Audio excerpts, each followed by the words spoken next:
Welcome back to Sailor's Disgrace. I'd like to begin this episode with a quote from Sylvia Plath, her poem Ariel. The quote is, "I am terrified by this dark thing that sleeps in me. All day I feel its soft, feathery turnings, its malignity." This was a very dark period of my life. After I came out to Shannon and the investigation started and I was put on medication, I was in a hole. I finally was experiencing the trauma after 12 years, and it impacted me every single day. As I mentioned previously, I was still able to function at work. I was still able to do my job, but I was very distracted. I was scared constantly. I was nervous. I was afraid that people might find out about it. I was afraid of retribution. And I always turn to those closest to me, and the person that's always been closest to me is my sister. And she lives in Seattle at the time, and she still does. So I took her, I went to see her with my son. I flew up to Seattle, and I think I spent about a week there just to calm down. And that's when I started my medication, and I was at a complete loss. And she comforted me. And I'm forever grateful for that, for her and her partner, Kara, for taking care of me. But at the same time, it also fed into my trauma, and it fed into the complex side of my PTSD. I don't want to go into all the details of what I learned, but I will say that our family history came up, and there were traumas that I never dealt with as a child from the time of my parents' divorce that directly affected her. And suffice it to say that there was a lot of family shame and guilt, and things were hidden from me and my brothers and the rest of my family. Lies were told, and the truth was never exposed to protect us.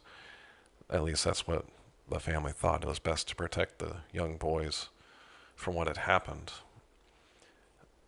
And it destroyed me.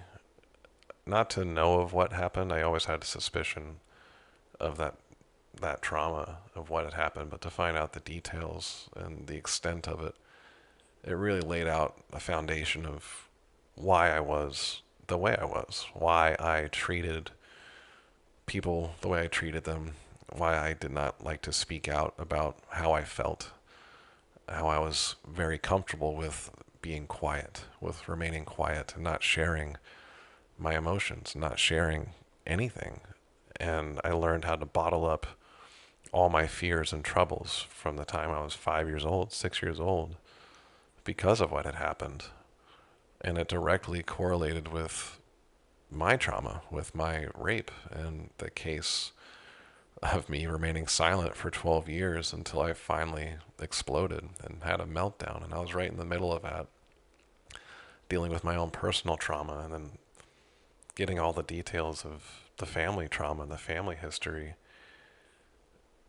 I'm glad I learned, and I'm glad I talked to my sister about it. I still am. I'm very glad. And it was a lot to take in at one time. And sometimes it still is. And I've dealt with those repercussions since 2016, and to a point now where I've finally put those relationships aside that were toxic, that did not help me, and also did not help my family, did not help my son. I was finally able, after years, and we'll get to that point in a future podcast, but I was able to put that in its proper place. But in 2016, it was right in my face. It was right there with my rape, and then all of a sudden the truth behind my family dysfunction also right there in my face. And I was a mess. I'm so glad I went to see her and her partner, and I had so much fun with my son, and we explored Seattle, went to a baseball game, and I had the best time ever. Well, not best time ever, but best time I could, and I needed that break from Texas for a little bit. But I went back to Texas, and continued to work. And at the same time, I was working, CGIS, which is the Coast Guard Investigation Services, was working on my case. And I believe that they worked it to the best of their abilities given what they had, what I gave them. I didn't give them much to operate on. It was very sparse, the evidence. All they had was the name of the Coast Guard perpetrator, a rough estimate of when it was. So they started their investigation, and they kept me in the loop for the most part. They spoke with me and told me how things were progressing, and they interviewed some of my friends names that I gave them, and they interviewed the perpetrator. And at first, I was hopeful that something might come from that. The perpetrator was still active duty, and they said at first he was willing to give an interview and to speak with them, but then he either found a lawyer or was given a lawyer. I'm not sure which one. And he also said that he would take a polygraph test.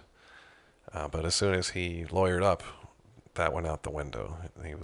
He denied giving a polygraph test, and he denied any involvement or wrongdoing. And practically we hit a brick wall with the investigation at that point. And out of that desperation, I believe, from the CGIS agents, and mind you, I'd started therapy at the same time. I was seeing a therapist, and again, I was continuing the medication. I was working through some of this, and CGIS approached me and asked if I could make a phone call to him and actually speak to him on the phone while they recorded it. And I did not know how to respond to that at first. I felt helpless and scared, of course. So I spoke to my therapist about it, and I spoke to my lawyer, the Coast Guard appointed lawyer, and they both said the same thing, that ultimately it was up to me.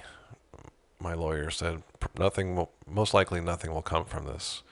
It's an unusual tactic, but if you want to do this, by all means, go ahead. And my therapist thought it was a terrible idea. She said, why the hell would they want you to speak to this guy? But I had this feeling of, I need to see this come to a conclusion, and I need to get through this. And I wanted to have it done now. I wanted it to be done. And it's still one of the most surreal moments of my life. I remember the day specifically. It was January 20th, 2017.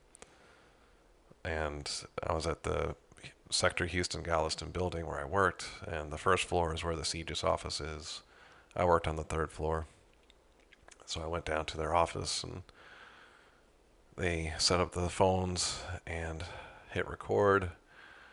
And at first he did not pick up, so he called his unit. And they told us that he was not there that day, that he was on leave or at home. So we tried calling him again on his personal phone. And on the second phone call, he picked up. And I can't remember exactly what I said, but he just prompted me to say, I remember this happening to me. I know you were there. I just want to see if you remember anything. And they also wanted me to kind of give a sob story, like I'm not sleeping, I'm not eating, and I'm under a lot of stress, and anything you could say might help me. And I think I said that to the most part. And what struck me was how cold he was. How he didn't apologize. He didn't say, wow, I'm so sorry this happened to you, and he didn't even deny anything. I just remember him saying that, I can't really talk right now, and this, I have to go back to work, and basically hung up on me at that point. But I knew he wasn't at work because we called his unit, and they said that he was off that day. He wasn't there. He was at home. So he lied to me to get out of the phone conversation.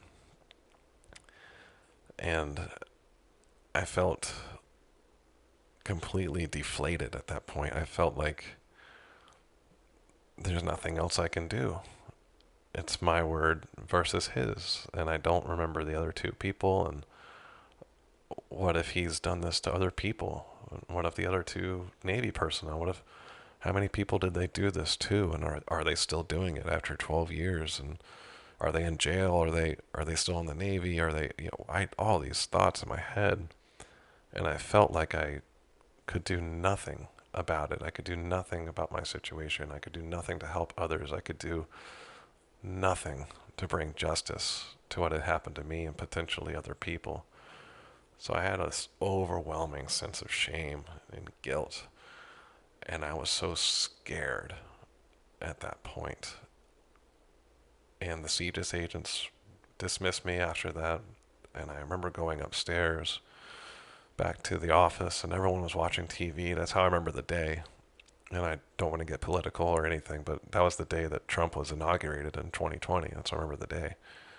Or, I'm sorry, 2017. That's the same day. And I go upstairs and everyone's watching that on TV, and I just had a conversation with my rapist on the phone, and I'm watching this on television, and it's so surreal. And everything was scary at that point for me. And it got even worse, I think, after that phone call. Because then my big concern too, and I voiced this concern to CGIS, and I voiced this concern to my lawyer, and was that I knew the case was over, that there was nothing that they could charge him with. He had a lawyer. He was not going to take a polygraph test. He was not admitting any guilt or involvement whatsoever, and there was no evidence. But then my fear was, what if I see him again? And it's a small Coast Guard. I run into people constantly throughout my career, either at training, or they show up to my unit, or I show up to their unit, and we always bump into each other in one way or another. And it was so hard for me to even listen to his voice on the phone, that the idea of me seeing him in an elevator in Yorktown, or Petaluma, or if I have to go visit a cutter and he's there, or whatever, that I wouldn't know how to handle myself, that I was afraid of what might happen, that I might have a meltdown and snap, or who knows. And they didn't have a good answer for me. The only thing I really got was, this is kind of a weird situation. We're not used to this. They've dealt with situations where they've moved someone from a unit because of an accusation or an assault or harassment, and it's an immediate thing when they're stationed together, but not a long-term, hey, this guy's going to make a career at the Coast Guard. The other one probably is too at this point. They both have more than 10 years in. How do we ensure that they're not going to at least get stationed together? We can't control an accidental meeting, such as, at a training center or something like that, but how can we ensure that they're never going to be stationed together? Even on this, I didn't want to be in the same state, the same district, anything. I didn't want to have any possible connection. And luckily, we have different positions in the Coast Guard, different jobs. But even still, there's a potential I could be at the same unit with this person.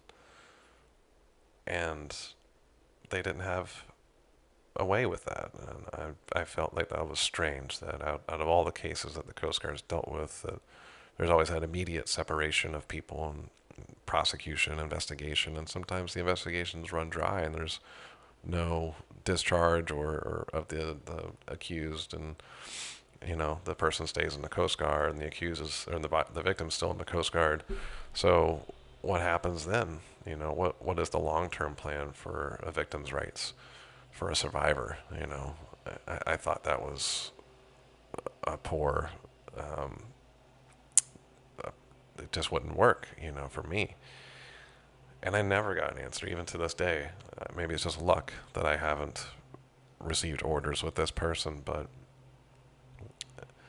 it's kind of shocking to think of that, And I recently received orders to a new unit, and that's one of the things I checked, was if that person was in the same area, And luckily they're not right now. But about once a year or so, I'll still check. I mean, we can check people's names and look up their address, where they are, if they're still in the service. And I check once in a while just to see where this person's stationed, just so I know not to go there or stay away from it, or, if I know any friends there, maybe. And I thought that too, like, how does their command know what this guy did, even though he wasn't charged, he wasn't convicted of anything. But you have a potential predator in your midst, in your command. Does the commanding officer know that? Does the chief's mess know that? Do their shipmates know any of this stuff? Or is it silent and this person gets to live their life and still get paid and wear a uniform and represent the service and have people work for him and be a supervisor all the while nobody's watching him anymore? Is that the case? I really don't know. I still don't know. And do they keep a secret file on people, and then as they transfer around, does a, all that stuff was going through my head, and I know the Coast Guard well enough that I believe the answer is no. That once my case was over and they did their interviews, and maybe they spoke with my detailer, who's an assignment officer. They're the ones that give you orders, and are the ones that assign people based on the needs of the service. Maybe they spoke to that person once and said, "Hey, just make sure you keep these guys separate for a few years," or maybe that's the best I could hope for. But that feeling of guilt, that what I just gone through, my case had run dry, and there was no conviction, and there he was. I could look him up in the system and see that he's still in and still potentially assaulting people or capable of assaulting people. And that just compounded everything for me. Everything. And I was in such a dark place. I was at my lowest of low in my entire life. Even when, after the assault in 2004, and I just drank myself away, I didn't know why I was really depressed or why I was so sad. Now I knew, and now I had guilt and shame associated with that depression. And I went so far down in that hole that I could not see light. I could not see a way out. And I think I mentioned in the previous episode about being suicidal. I was very suicidal, and I did not feel like I could say anything to any medical professional. I lied about it to my therapist, my civilian therapist, because I knew if I said anything to her that she might have to make a police report. And I knew if I said anything to the Coast Guard, of course they would make reports and lock me, not lock me away, but seek help and then start processing for discharge, most likely. And I'd lose my job. And the only thing that really kept me going was my son, who at that time was almost 4 years old.